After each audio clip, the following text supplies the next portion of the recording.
Assalamualaikum warahmatullahi wabarakatuh. Perkenalkan, saya Liza Ardiani dengan NIM 22166. Saya dari Fakultas Farmasi Program Studi Profesi Apoteker Universitas Jember. Nah, pada kesempatan kali ini saya akan membahas tentang Asimas atau PT Agaricus Sido Makmur Sentosa dengan topiknya yaitu usaha kefarmasian di bidang produksi obat tradisional, pengembangan obat tradisional yang tepat sasaran. Baik, yang pertama-tama yaitu apa sih PT Asimas ini? Nah, PT Asimas ini merupakan perusahaan atau manufacturer yang bergerak di bidang makanan, obat tradisional atau herbal, dan kosmetika yang telah mendapatkan izin dan sertifikasi dari Kementerian Kesehatan dan Badan Pengawasan Obat dan Makanan. Nah, proses produksinya itu telah menerapkan sistem produksi bertahap dan terkontrol dan didukung dengan peralatan modern serta sumber daya manusia yang terlatih, kompeten, dan terampil di bidangnya. Nah, PT Asimas ini juga sudah memiliki standarisasinya, yaitu ada beberapa, ada CPOTB, ada ISO dan HACCP, kemudian ada Halal MUI, dan ada izin IOT dan IQOS. Nah, sekarang ini kita sudah bergeser menuju era digital 4.0, di mana potensi market semakin besar dan membuat distribusi pemasaran atau distribusi produk. Nah, potensinya ini sangat bagus dalam pengembangan dan pemasaran produk herbal atau obat tradisional, karena masyarakat selalu membutuhkan solusi untuk permasalahan kesehatan, khususnya trend back to nature. Kemudian apoteker atau farmasis bisa lebih dapat mengembangkan potensinya dalam edukasi atau pengembangan produk. Nah, namun tentunya ada tantangannya. Yang pertama itu banyaknya produk ilegal yang dipasarkan, yang sepeda kita ketahui bahwa belum ada izinnya atau produk palsu. Kemudian tahapan panjang dalam scale up produk dan perizinan. Kemudian ada edukasi yang kurang ilmiah atau minimnya bukti klinis pada produk pengembangan jamu atau herbal atau pangan fungsional. Kemudian banyak sekali penelitian di kampus yang belum dikembangkan menjadi produk. Produk PT Asimas ini memproduksi beberapa, diantaranya ada suplemen atau obat herbal seperti tablet dalam bentuk ekstrak powder dan formulasi, kemudian ada kapsul dalam bentuk ekstrak powder dan formulasi, lalu ada saset dalam bentuk powder dan liquid. Kemudian ada pangan fungsional berupa teh celup, powder, sirup atau liquid. Lalu di bidang kosmetikanya memproduksi seperti krim, lotion, serum. Kenapa sih harus jamu atau bisa dikenal dengan obat tradisional? Nah, karena jamu ini telah digunakan sejak zaman nenek moyang, di mana khasiatnya adalah secara empiris atau secara turun-temurun, yang akan semakin baik apabila dapat didukung dengan bukti klinis atau ilmiah lainnya. Kemudian sudah menjadi budaya, dan dengan tren back to nature, maka potensi jamu atau herbal semakin meningkat. Terus ada pangsa pasar obat tradisional dan customer health meningkat signifikan setiap tahunnya. Nah, dikarenakan kita sudah bergeser pada ke era digital 4.0, maka salah satu pengaruhnya yaitu adalah pada media digital atau internet, yang pada beberapa ini ada beberapa fakta bahwa setiap tahunnya penggunaan digital atau media digital ini mengalami peningkatan, yang pada kali ini bahwa sosial media seperti TikTok, Facebook, Zoom, Instagram itu memiliki deretan tertinggi atau top aplikasi pada penggunaannya. Tentu dari data ini harus kita lihat bahwa di mana sih letak kita ingin mempromosikan produk kita sehingga tepat sasaran.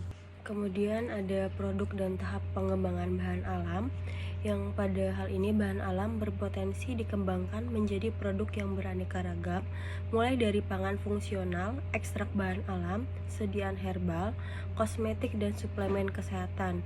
Nah, obat tradisional atau pangan yang akan diedarkan di wilayah Indonesia wajib memiliki izin edar. Lalu investasi dalam pembangunan industri obat tradisional atau IOT atau industri farmasi atau IF membutuhkan investasi yang tidak sedikit. Oleh karena itu, cara tercepat untuk memiliki produk dengan formulasi sendiri dan brand sendiri adalah dengan kerjasama kontrak produksi atau toll manufacture atau make loan. Lalu sebagai apoteker atau ahli herbal memiliki potensi dan ilmu yang lebih unggul dalam menilai atau melakukan riset pasar untuk membentuk suatu produk yang unik, tepat guna dan tepat sasaran. Lalu ada klasifikasi produk di Indonesia ada 5. Yang pertama ada makanan, minuman atau pangan. Lalu yang kedua ada obat tradisional terdiri dari jamu, obat herbal terstandar atau OHT, serta fitofarmaka. Lalu yang ketiga ada kosmetika. 4 ada suplemen makanan.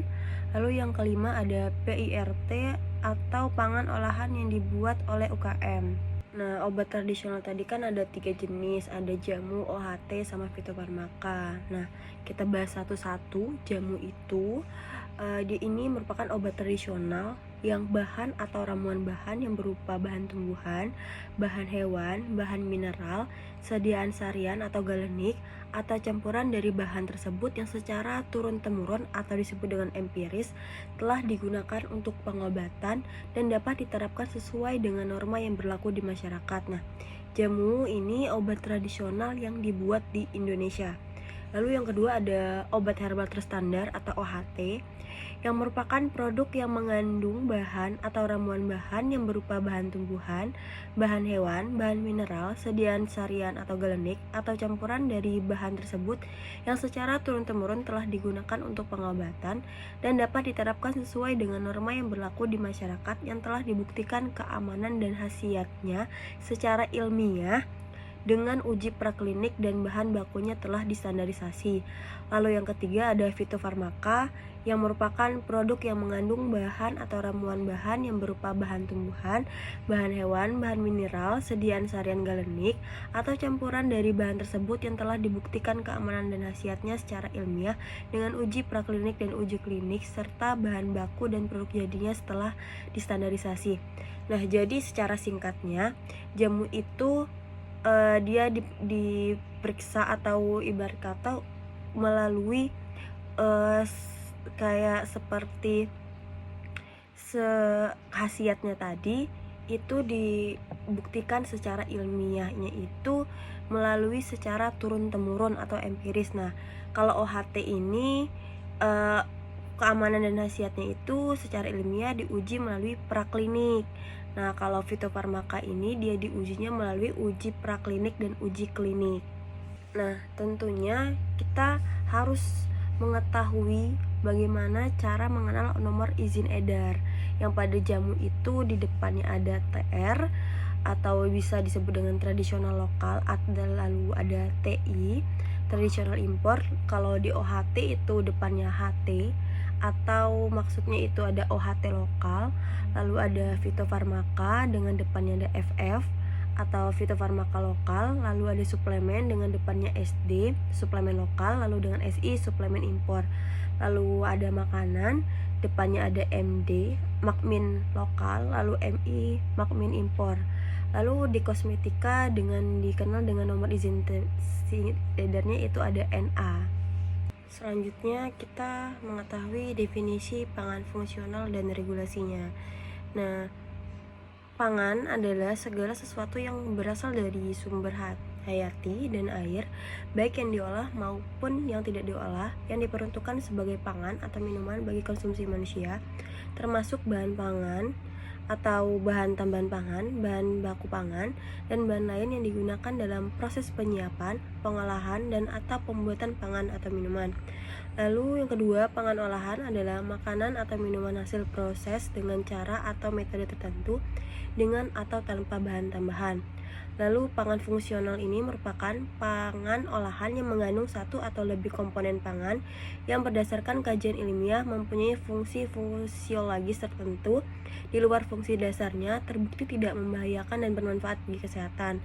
Lalu yang Selanjutnya itu pangan fungsional adalah makanan yang mengandung komponen aktif yang memberikan efek kesehatan di luar manfaat nutrisi dasar atau Hassler. Lalu tujuan pangan fungsional atau pangan olahan ini adalah supaya dapat dikonsumsi oleh lebih efektif, efisien dalam pemenuhan AKG atau nutrisi dibanding konsumsi biasa atau konvensional. Nah, peran makanan ini ada nutrisi yang sangat berkaitan dengan rasa dan fungsional. Lalu rasa ini juga berkaitan dengan nutrisi dan fungsional ini berkaitan pula dengan nutrisi dan rasa. Jadi nutrisi, rasa, dan fungsional ini memiliki satu kesatuan yang saling berhubungan. Nah, yang salah satu contohnya itu ada produk Yakult ya, pada pangan fungsional atau FOSHU, Food for Specific Health Use, yang pertama kali diperkenalkan di Jepang pada tahun 1984. Yang dia ini mempunyai 3 fungsi dasar FOSHU. Ada sensori, ada warna, penampilan menarik, rasa yang enak. Nah, makanan sehat harus juga enak ternyata ya. Lalu ada nutrisional, yaitu bergizi. Lalu ada fisiologikal, itu memberikan pengaruh fisiologis yang menguntungkan tubuh. Lalu kemudian bagaimana sih regulasi produk di Indonesia? Yang pertama itu harus melalui evaluasi, ada mutu, khasiat, dan keamanan.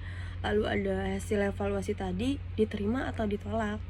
Nah, tentunya kita harus cek BPOM dengan produk beredar dengan NIE. Nah, obat tradisional atau pangan yang akan diedarkan di wilayah Indonesia wajib memiliki izin edar. Nah, untuk mendapatkan izin edar, produk harus didaftarkan ke Badan BPOM. Nah, Direktorat Registrasi Obat Tradisional, Suplemen Kesehatan, dan Kosmetik melakukan evaluasi mutu, keamanan, dan hasil produk sesuai dengan kategori produk yang didaftarkan. Lalu bagaimana dengan tahap kunci dalam hilirisasi produk herbal? Yang pertama itu dari preformulasi. Nah, di sini yang pertama itu harus riset khasiat dan data empiris dari bahan herbal, lalu pengumpulan jurnal ilmiah, lalu menentukan dosis efektif. Lalu selanjutnya di tahap formulasi, menentukan bentuk sediaan, menerapkan data empiris, mencari ajuvan yang tepat, menyesuaikan standar mutu produk jadi BPOM, lalu menyesuaikan feasibilitas produksi. Lalu yang ketiga, desain dan stability test, yaitu menentukan desain yang tepat, mempertimbangkan stabilitas produk selama 6 bulan accelerate test, lalu mempertimbangkan konsep market dan kompetitor, lalu ada variasi isi, mempertimbangkan konsumsi maksimal 1 bulan. Lalu selanjutnya ada validasi proses, meliputi membuat pilot plan produksi, lalu ada uji kualitas produk jadi sesuai PRK BPOM, lalu ada uji produk untuk kebutuhan registrasi. Kalau yang terakhir itu proses pre-registrasi dengan menyusun dokumen registrasi, lalu memantau evaluasi BPOM. Lalu dengan persyaratan registrasi, itu ada yang pertama ada pra-registrasi, ada yang pertama master formula, lalu yang kedua surat perjanjian kerjasama kontrak atau distribusi atau pengemas jika ada, lalu yang ketiga surat penunjukan atau produk impor.